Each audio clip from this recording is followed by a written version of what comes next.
Good morning and welcome to First Unitarian. Please rise from body or spirit as we sing Seed of Hope.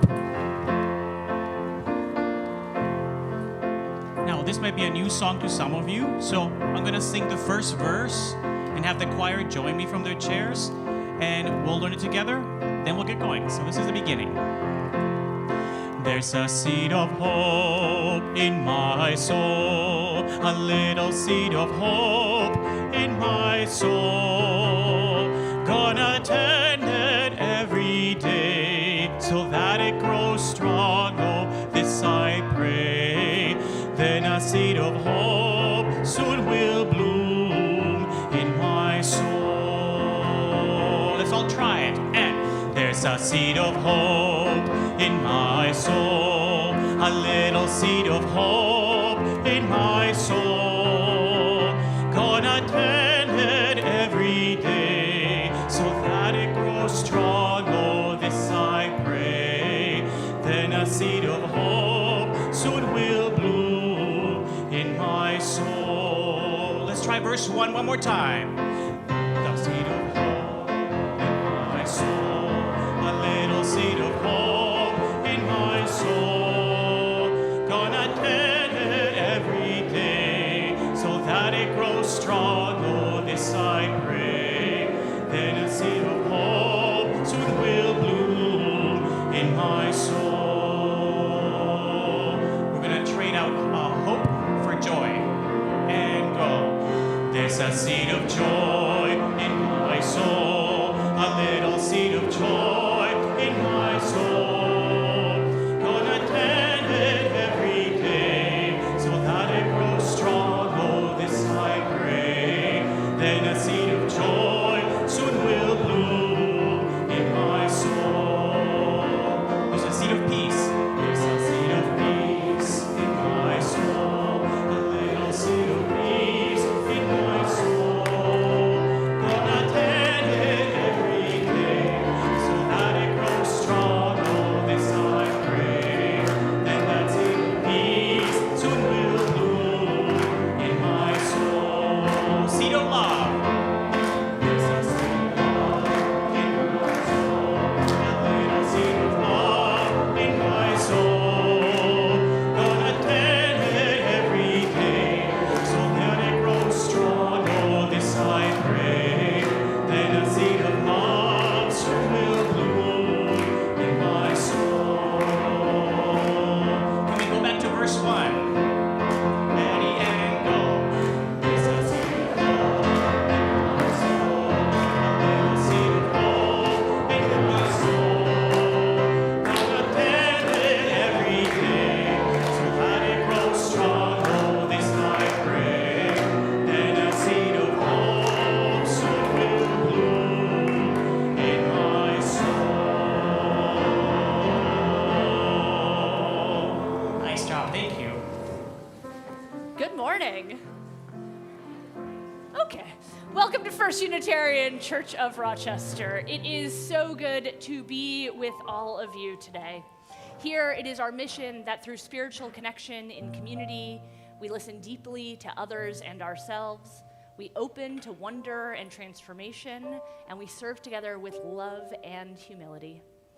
I'm the Reverend Sherry Kwan. I'm one of the ministers that serves this congregation, and I am delighted to lead worship today with Pablo and Maureen, who's our storyteller, and the First Unitarian Choir, and our ukulele orchestra, and a couple of guest musicians, and our AV booth, and all of you, and our special guest preacher today as part of our pulpit swap, in which our 3 sibling congregations, downtown at First Universalist and then in Canandaigua, we swap preachers. You might be wondering what I'm doing here today. 4 preachers, 3 churches, so everyone gets one Sunday off cycle, and I wanted to hear Reverend Eileen preach. So, like all of you, we are in for a treat. Reverend Eileen is the senior minister at First Universalist downtown and the 2026 recipient of the Emerging Leaders Award.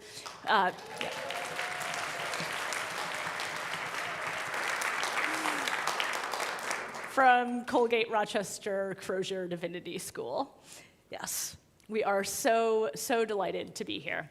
If you're new or newish, I invite you to stop by our welcome desk. Stick around after the service during Connections when we do all sorts of small group activities.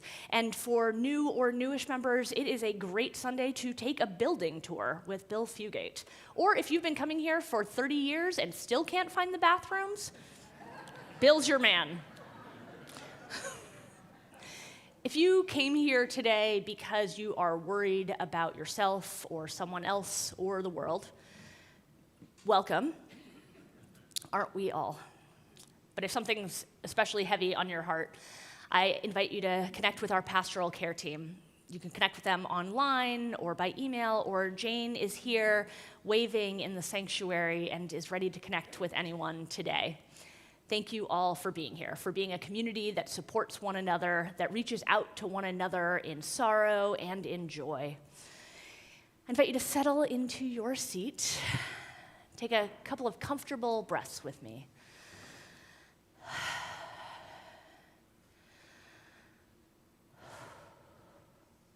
Gather on the contemporary and ancestral land of the Seneca people, the keepers of the western door of the Haudenosaunee. And we gather by lighting our chalice, an anti-fascist symbol that has become a part of our central ritual.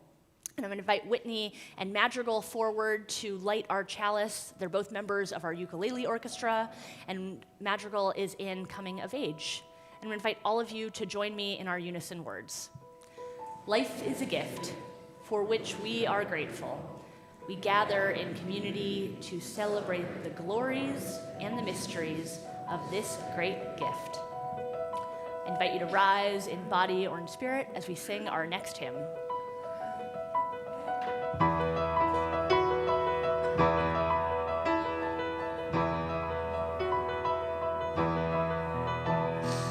Though below me I feel no motion, standing on these mountains and plains, far away from the rolling ocean, till my dry land heart can say, I've been sailing all my life now, never harbored a port have I known. The wide universe is the ocean I travel, and the earth is the blue boat home.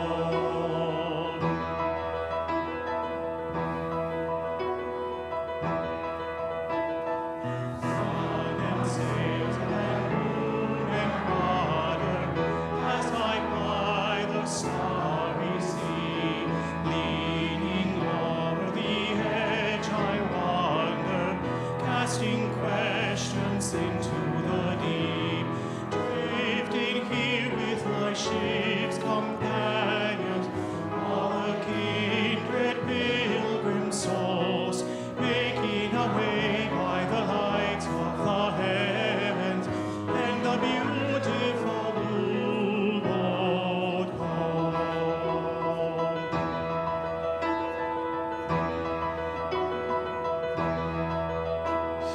I give thanks to the waves upholding me, hail the great winds urging me on, greet the infinite sea before me, sing the sky my sailor song. I was born upon the fathoms, never harbor or port have I known. The wide universe is the ocean I travel, and the earth is the blue boat home.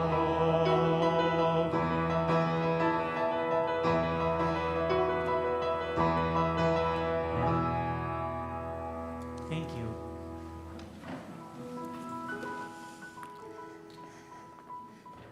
Last night, my friend told me that he had visited the darkest corners of the internet. And inside, I said, no, thank you, I don't want to know. But I'm a curious person, so I asked him to tell me more. And he said, I have been reading account after account of people in serious relationships with AI. I have been reading about people's ChatGPT boyfriends. This is not where I thought he was going to go last night. My friend, for what it's worth, is Persian. His father is an exile from Iran. And yesterday was complicated. American imperialism displacing a regime that exiled his father, it was complicated. So he was reading about ChatGPT boyfriends. It's broken me, he said. This is where it ends. I am curious, but I am also argumentative, as is his wife. So we prodded a little bit. Well, what are people seeking when they develop a relationship with their AI boyfriends? What does Claude have to offer that the real world doesn't, we asked. And he said, well, they're endlessly affirming. And his wife said, huh.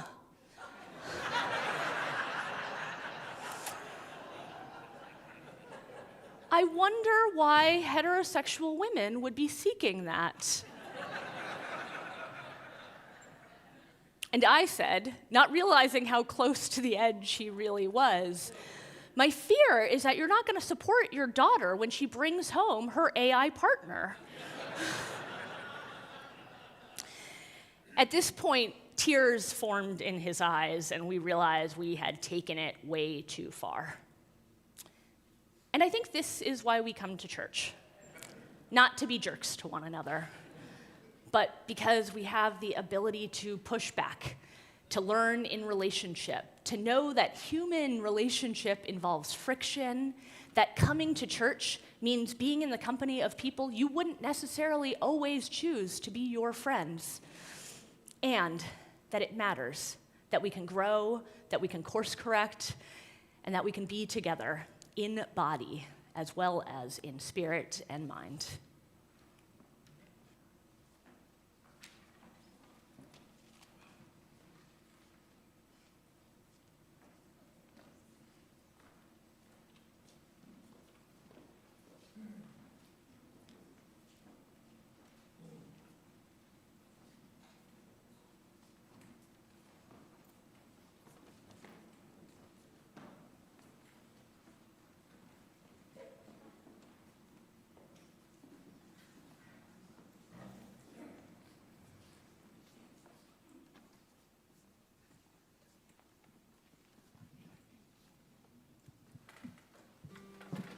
Before we start this piece, John, are you here? Oh, hello. Come on up for a second. And would you be willing to say a little bit about how this came to be, if you don't mind? Thank you.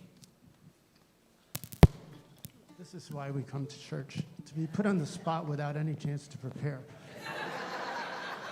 So, as you may know, Marianne is very involved, my wife, with the Capital Campaign. And so it led me to learn a lot. And I started, then I was asked if I could possibly write a piece, and I said, well, let me try. And so I started by listening to Louis Kahn's lecture. He spoke about what it meant to him, and he needed to understand what do Unitarians do before he could start to conceive what a suitable home for them would be.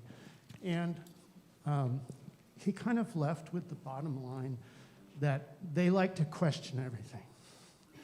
And so, so I said, okay, there's a good starting point.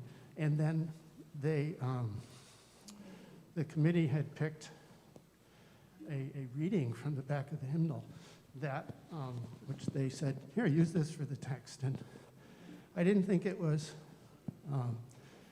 suitable for turning into music. It was too irregular, but there were nuggets in it that I kind of took out. And then I spent a lot of time thinking about my own experiences. And that process gave birth to the words. The words are really my kind of personal expression of what this place means to me.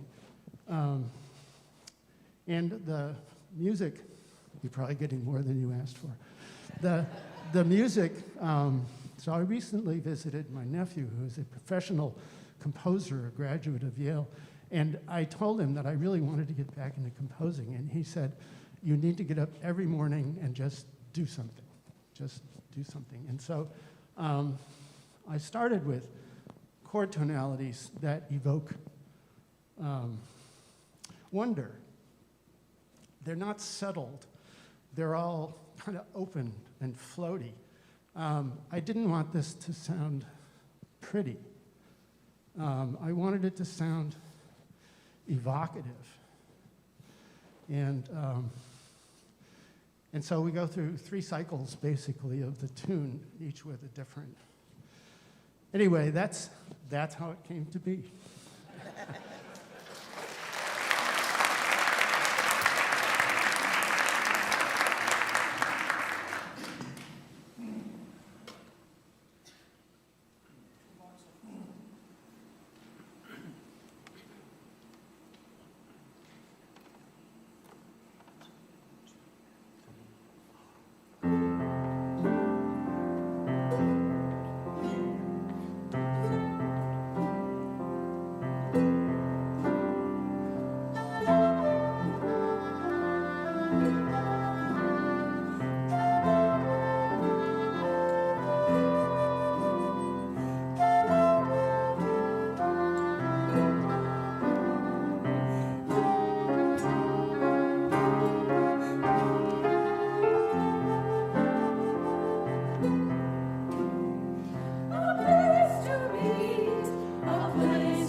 Well, it's time for a little story, and I can see not a whole lot of little people here, but that's okay, because we all have an inner child, don't we? So let's go inside that inner child and think for a little bit about the question, what is it really like to be real? What does that mean? And let's imagine ourselves way back in time when we had a very favorite toy, maybe a little stuffy, a stuffed animal, or a doll, or I don't know, a toy engine, or whatever, that you just loved so much that over time it got kind of worn out.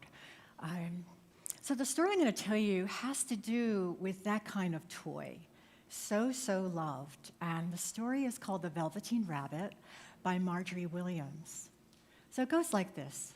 Long time ago, around Christmas time, a little boy woke up And in his stocking, he found a velveteen rabbit, all nestled with the oranges and the nuts and the candy and a few other small toys. Well, he liked that rabbit. It was brown and white spotted and had threads for whiskers and pink satin ears and a little pink nose. And he played with it a while, set it aside, because the other gifts he got were all these like mechanical toys, and he was just enraptured by them. And so he played, and pretty soon that velveteen rabbit was put up on a shelf in the nursery and forgotten. Well, over time, that velveteen rabbit kept watching the boy play with all those really exciting toys, and he got really jealous and said to himself, boy, I wish I had movable parts too, because then I'd really be loved. Well, in the nursery, there was another old toy, and that was the skin horse. And you're probably wondering, a skin horse, what the heck is that, right? Well, the skin horse was actually a very old, worn-out leather rocking horse that had been owned and loved by the boy's uncle a long, long time ago. And the wise horse said to the velveteen rabbit, no, don't be jealous. Don't be jealous, because none of those toys will ever be real. And the velveteen rabbit was like, what do you mean? What's real?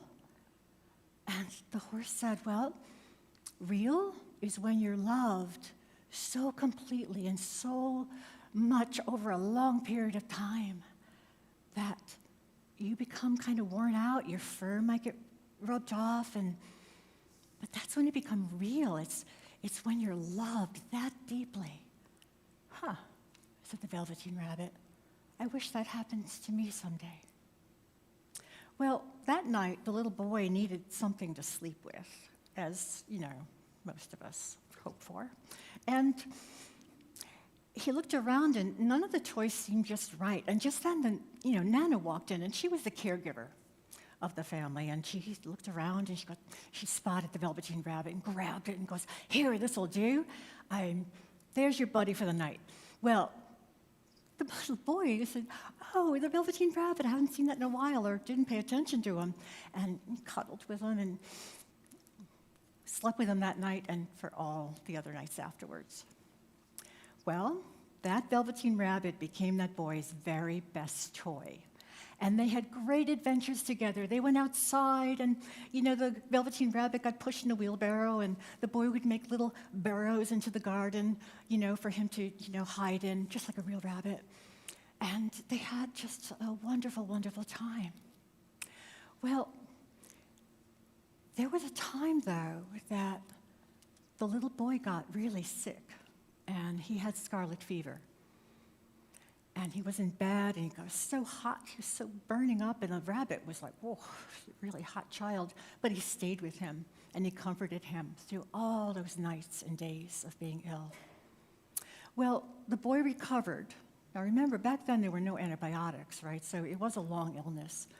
And when the boy recovered, the doctor came in, and he ordered all the things in the bedroom, the sheets, the blankets, the pillows, the picture books, and even the velveteen rabbit to be burned. Because back then they thought that if they burned those things, then nobody else in the family would get sick. So the velveteen rabbit was put in a sack with all those other things and set outside the kitchen coop to be burned the next morning. Well, over that night, the velveteen rabbit was just thinking about all those wonderful adventures with the boy and the woods that they played in and the butterflies, and he started to get really sad, and he started to cry. And a real tear came down his face and dropped off of his nose, that worn-off nose that had become damp with the dew. And right in that spot where the tear hit the ground, a beautiful fairy appeared. And she said, don't cry, little rabbit. And he looked up at her, and Oh my goodness, she was so lovely. Her dress was made of dewdrops, and she had flowers around her neck and in her hair. And she goes, "Don't you remember me? I'm the magical fairy that watched over the nursery." And he goes, "No, I really don't remember you, but cool." And she said, there comes a time with a well-loved toy, and toy may be worn out, and maybe the child doesn't need it anymore. And I take those toys and I carry them to a place where I make them real. And she did. She carried that little rabbit away from the sack into the forest.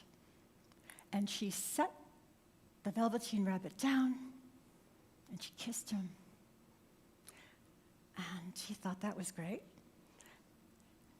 But then he realized he was being surrounded by all these wild rabbits. And they started dancing and hopping, and all of a sudden he realized he could do it too. And it was just so exciting and so amazing, and he leapt for joy. And he actually could do that because now he had hind feet. And from that point on, he lived in the forest with his real rabbit friends.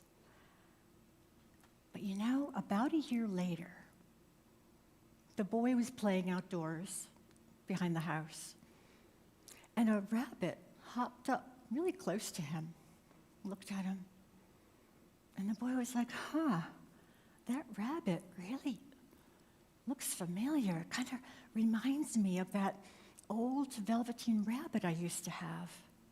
Well, the boy didn't realize that it was the Velveteen Rabbit.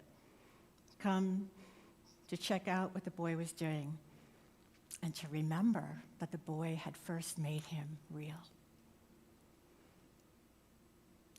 So being real is all about love. It's all about the love that lasts a long, long time.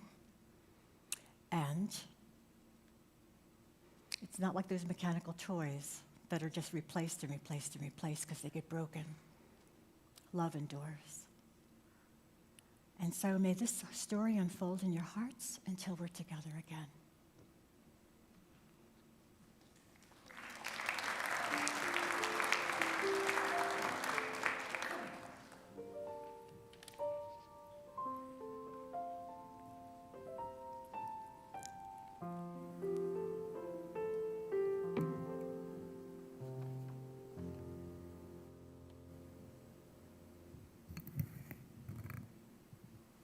I want to invite you now into a time of centering and prayer with some shared silence.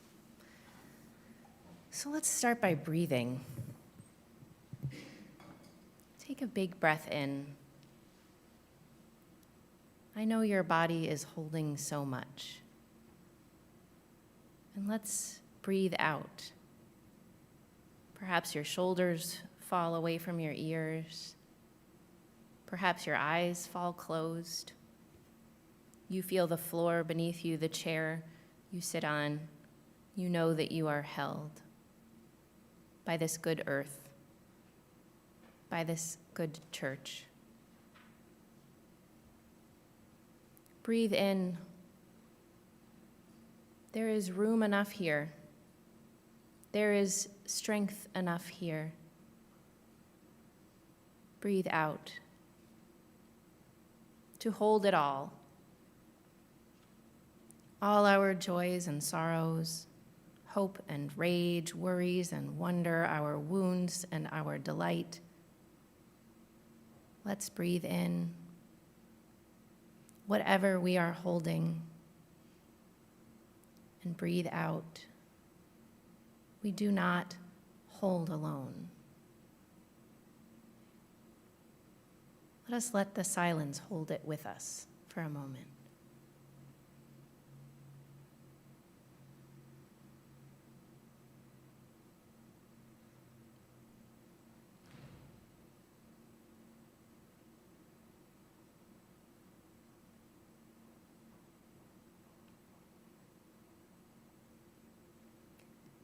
Spirit of love, remind us as we sit with all our joy and all our sorrow, all the grief and grace, rupture and repair, life and loss that comes with loving one another and this world in the tapestry of this good earth, we are not alone.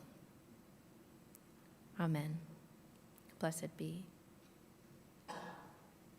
And friends, we enter now into a ritual to bring what is on our hearts and lay it at the altar of community and spirit.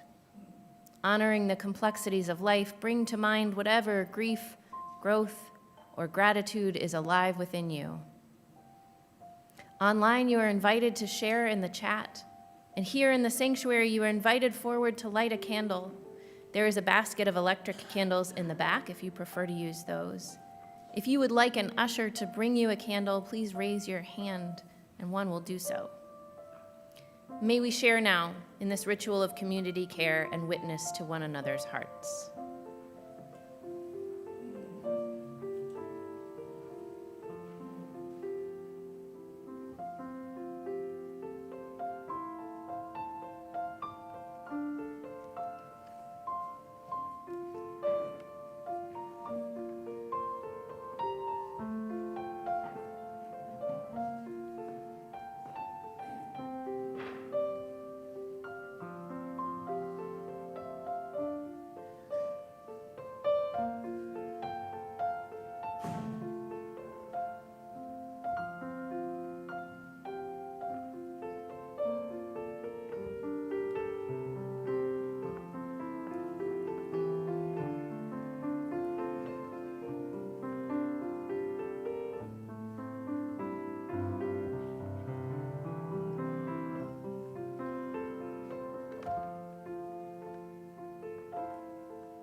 all that we hold in our hearts, for ourselves, for each other, for the world, is held in this community and by the larger love that holds us all, always. Amen.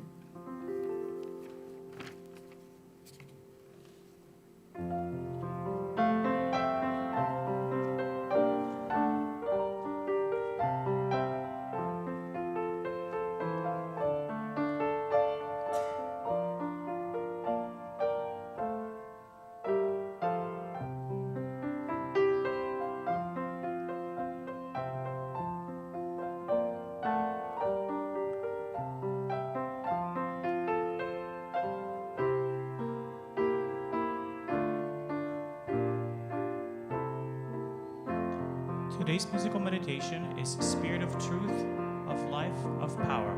I'll sing it through once and invite you to join the second time. Spirit of truth, of life, of power, we bring ourselves as gifts to thee. Oh, bind our hearts this sacred arm in faith and hope and charity.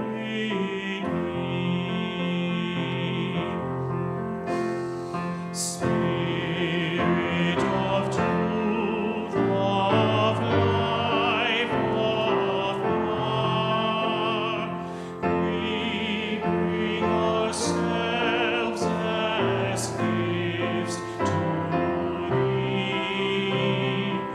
Oh, bind our hearts this sacred arm in faith and hope and charity.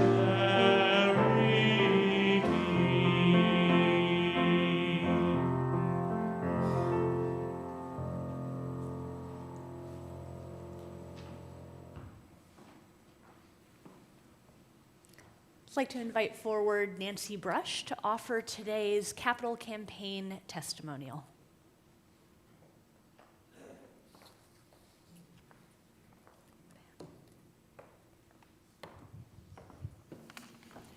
Good morning. Can you hear me?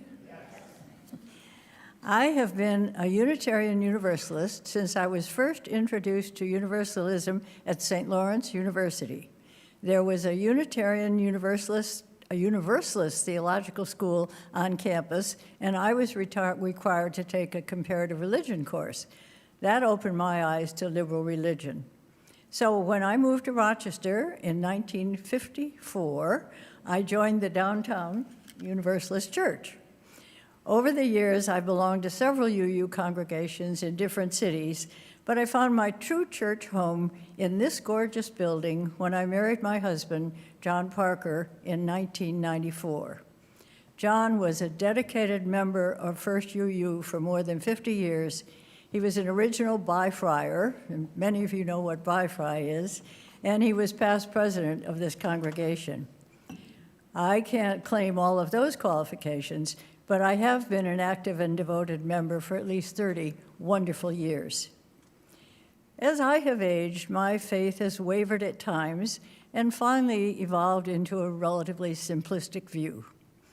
There's probably no single truth. Everyone has their own version, and mine involves the golden rule. Do unto others as you would have them do unto you. I'm pretty well convinced that this life is all that we can count on, so let's do our best to make it full, joyous, loving, and useful.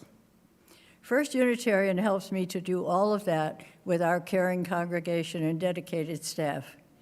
Sunday mornings like this are a special part of my routine as we gather together to celebrate this great life.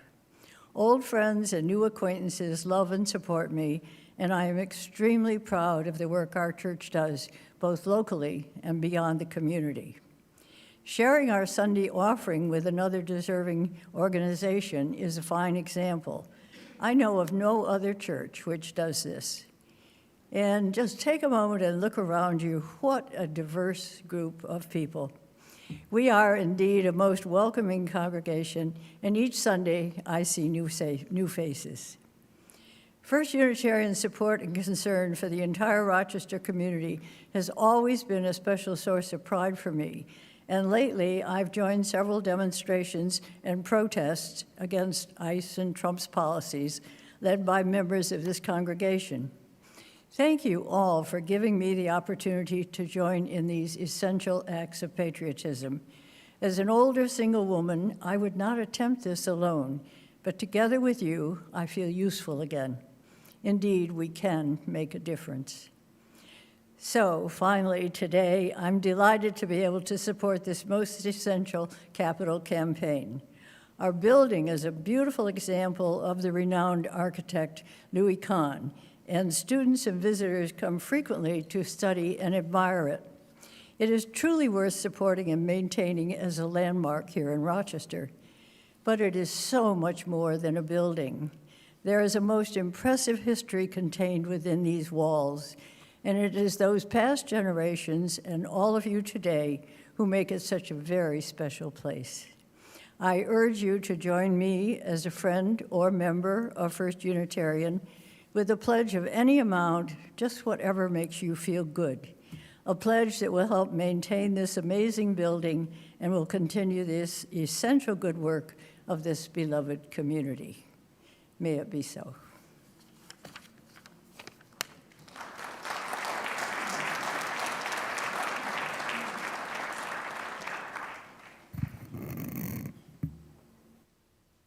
Thank you, Nancy. Nancy was one of the first members I saw in this congregation in the summer of 2020 in 3D. I saw her walking down Winton Road, coming to a Black Lives Matter protest, and unlike me, who had not cut my hair in way too long, and quite frankly, most of you, Nancy looked glamorous. She said, "Oh, this is the first place I knew I had to come after lockdown, right after the salon."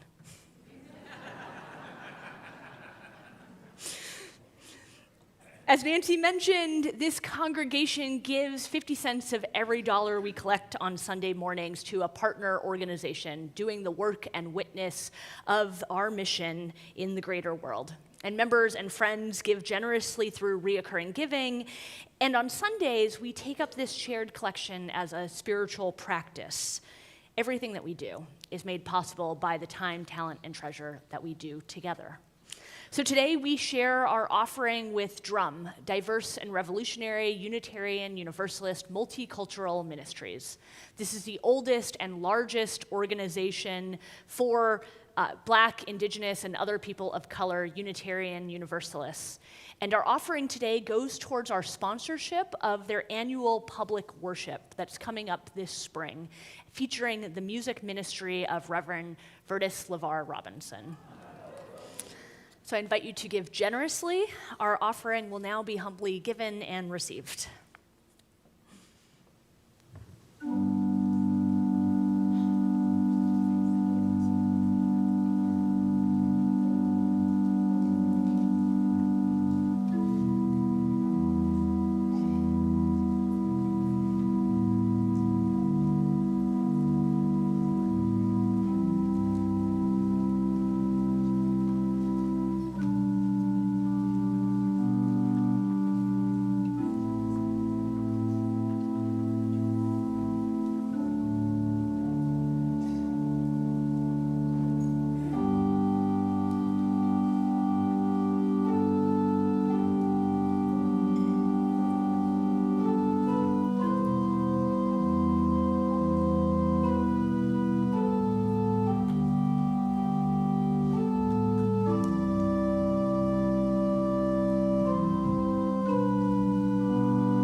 If you'll allow me, let's start with a little pettiness this morning.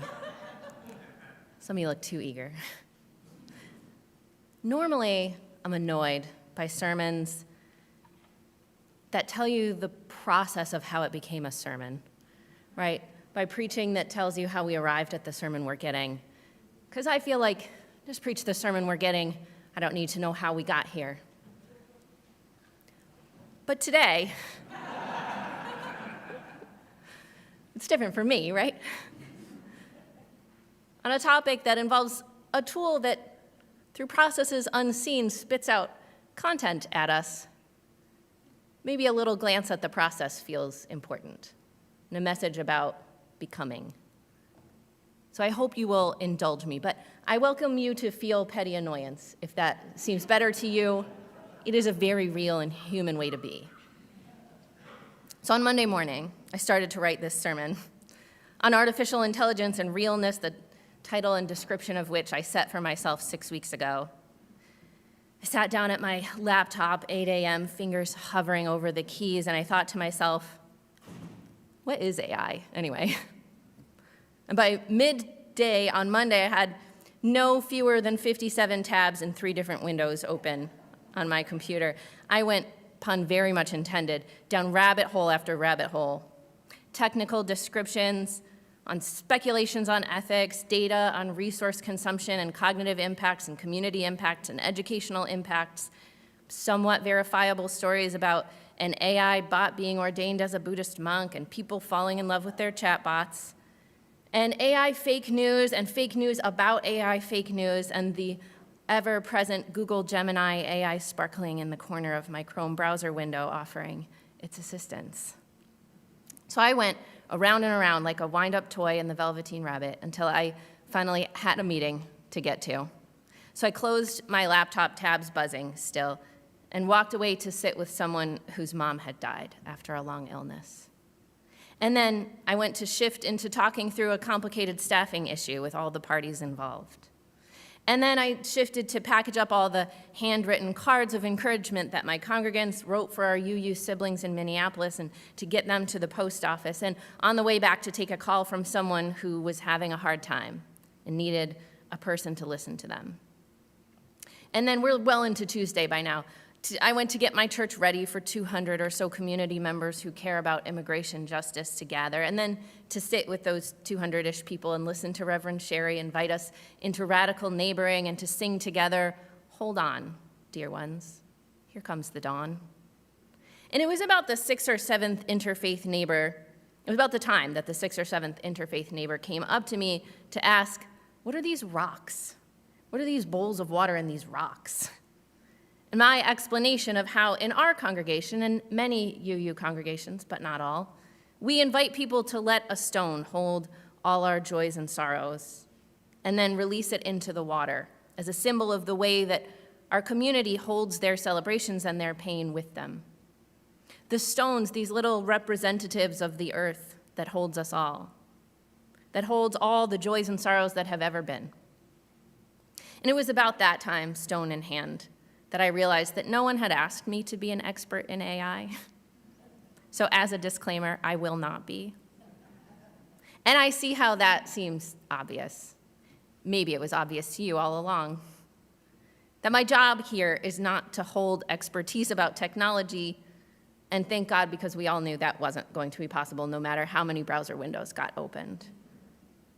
That part was obvious to all of us. My work here, our work as a church, is to hold all of the messiness of being alive, to be the container that holds a space for people to be real. So here's what I do know about AI as a non-expert. I don't like it. Wait a minute, listen. What I didn't say was that I don't like you if you use it sometimes. I want to make sure you hear that part. Do we hear that part? When we're living in an unethical system, there are no perfectly ethical choices to be made. I do like you, and I trust that you're doing your best. And you know what? I'm a real live messy human who loves and hates stuff unreasonably. There are some reasons, though. the extreme resource waste and environmental devastation for a big one. Data centers of the type that house AI servers have doubled their electricity consumption from 2017 to 2023. A recent study out of UC Berkeley estimated that data centers are using 4.5% of all the energy in the United States. And their projections show that in 2 or 3 years, AI data alone, not counting all the other data being processed and stored, could account for as much electricity as 22% of US households. With that kind of growth, of course, trends are toward dirtier energy, more coal, more petroleum. The carbon output of AI data centers has been astronomical and virtually unregulated. And we haven't even gotten to the water. Most data centers are using millions of gallons of water a day for cooling, and much of that is clean, potable water, straight out of our municipal supply, which will evaporate and not be drinkable again for many, many human lifetimes. Some estimates suggest that asking ChatGPT one question uses up about a liter of water. But those are just estimates, really, because we don't know for sure. We don't know how much energy or water we are wasting on AI cat videos or generated work emails or every Google search that automatically uses the AI function to compile its answers. We don't know because, by and large, tech companies keep that information a closely guarded secret. And I don't know about you, but when multi-billion-dollar industries keep closely guarded secrets about their processes, I get a little suspicious about the ethics of those processes. The argument from big tech is that the benefits are going to be worth the trade-off. And even without any transparency about exactly what we are trading, I think most regular folks understand that argument to be laughably false. When has automation ever led to a greater benefit for laborers? For anyone but the owners of capital, the billionaire class who have bet so big on this technology. We've heard the same argument over and over, but did the cotton gin improve the lives of enslaved laborers harvesting and processing cotton, or just their enslavers' lives? Did the assembly line improve the lives of factory workers, or just Henry Ford's? Did home automation, like washing machines, dishwashers, and microwaves, improve the lives of women doing domestic labor? It did not. The average hours of domestic labor stayed a constant from 1900 to 1965. The thing that improves domestic laborers' lives is gender equality in paid and unpaid labor. The thing that improves factory workers' lives is labor law reform. The thing that improves enslaved people's lives is abolition. Here's the part in my sermon notes where I wrote the parenthetical question: is this a sermon or a Marxist manifesto? Reverend Sherry assured me that you all would know from context. For one, we're in a church. But stay with me, I do think we're going somewhere. We're gonna find out together, aren't we? Down one of the many rabbit holes in the search for what is AI anyway, I found an essay by the writer Mandy Brown, who said this: the technocrats have labeled any and all manner of engineering practices as AI, and riddled their products with sparkle emojis to the extent that what we mean when we say AI from a technology standpoint is no longer meaningful. AI seems to be at every moment everything from an algorithm of the kind that has been in use for half a century, to bullshit generators that clutter up our information systems, to the promised arrival of new consciousness, a prophesied God who will either savage us or save us, or somehow both at the same time. In other words, even actual experts have trouble with this question. Because artificial intelligence, a term that goes back to 1956, is not really a technology, it's an ideology. And the ideology that today's billionaires have bet on is the same one the owners of capital have bet on all along. And that is the ideology of supremacy. If you thought this was a Marxist manifesto before, you better buckle up. In that understanding, it doesn't feel like some new scary threat, but the old familiar threat we've known for generations. The powerful have always cloaked their ideologies of supremacy in the flimsy garment of pseudoscientific justification. These are just the newest tools in the colonialist belt. along with ships and guns and drones and IQ tests and voter ID laws. This is just a new means to extract resources from the world and funnel them toward a few powerful people in the service of the age-old ideology that some people matter more than others. It is just another iteration of the lie that truth and salvation are something we receive from power in exchange for our labor and our loyalty. In the interest of that ideology, I fear we have made AI into an idol, a deified object. We talk about it, or its big betting billionaire investors do anyway, like it's an all-knowing, ever-present, inevitable force that's hidden behind a veil of mystery, the thing that will save us. And the thing is, the failure of every idol is that it is not messy enough to get at the real truth of being alive. Anything we imagine into being as immortal and omniscient couldn't possibly be real enough to meet our messy needs. They might be fancy and modern and moving, but they can't be real if they aren't soft and ordinary enough to be loved. If they aren't letting the soft animals of their bodies love what they love, if you will. My older child was recently considering a new haircut, and he typed something like "shaggy boy haircut example" into an image search and then started scrolling through. And he found a picture that he liked, but when he clicked on it, he said immediately, "It's AI though." And I asked how he clocked that so quickly. And he said, "I don't know exactly. It's just, that's what we wish a person looked like, but it's not what a person looks like." And maybe we remind ourselves here of what the skin horse told the Velveteen Rabbit in Marjorie Williams' book, that generally, by the time you are real, most of your hair has been loved off, and your eyes drop out, and you get loose in your joints and very shabby. Being real, which is the work we are here to do, means learning how to hold the joys and sorrows of the ones we love. It means learning to delight and to grieve because we know that so little of what we love is inevitable and unending. Making space in ourselves to hold the knowledge that none of this beautiful mess can last. Maybe when we face up to the reality that AI is not a god, it also lays bare the fear behind that lie that we have told about ourselves, that we might be nothing more than a collection of facts, true and untrue, when actually we are particular and finite, fragile and lovely, ordinary and complicated, and so very messy.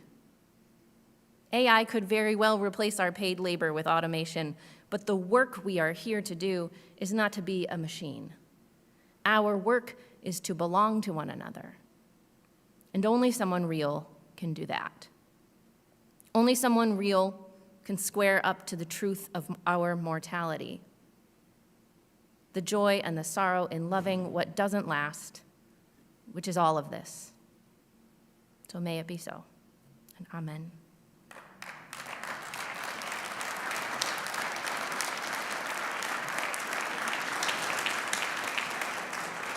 I was supposed to invite us to sing, so I invite us to sing together. Would you rise in body or in spirit and sing together our closing hymn number 298, Wake Now My Senses. So good.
invite you to take a seat because we have a lot of things going on next. I invite you to stick around as we close our worship service for connections. Your choices today are our Inquirer series designed for newcomers, has a campus tour and orientation. The This Is What Democracy Looks Like group is meeting. If you want to know what's going on with the renovations and you didn't attend our meeting 2 weeks ago, the team is giving another update today. There's gentle chair yoga.